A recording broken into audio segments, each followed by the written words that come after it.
Hey everyone, and welcome to Comic Breakdown. If you're new to the page, be sure to give us a like and a sub so you don't miss any of the content we have coming out. And today we are diving into Lords of Empyre, Celestial Messiah.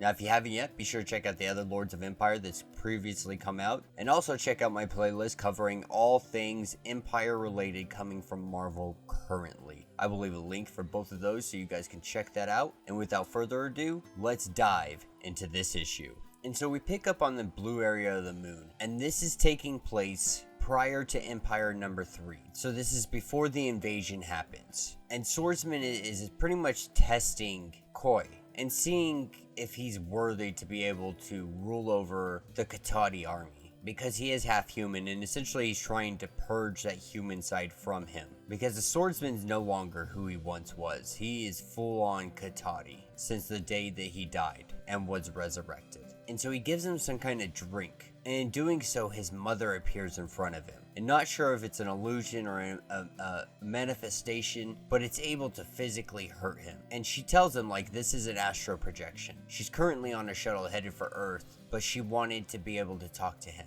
to try to stop him from the route that he's going down, by trying to give some memories of the swordsman prior to who he is today, of a man that loved her and caring and was flawed but still wanted the best for her. And the whole time Quoi and Mantis are just fighting this out, and he just thinks these are lies. He thinks this is all just a trick to get him to follow in her ways. She shows him memories of a time after on their honeymoon where he was literally hurting and killing the Katati because they weren't letting him into the psychic conclave, because they feared that his human side could essentially infest them and become like a parasite. And so this is really more of a spiritual journey than anything. This issue is really showing the flaws that he's seeing in his mother, that the swordsman has implanted and magnified to a point where he despises his mother, the human side of him, any part of him that can be considered meat. He despises and he hates it. And Mantis truly tries to reach him, but at this point he's just too far gone. He is unreachable.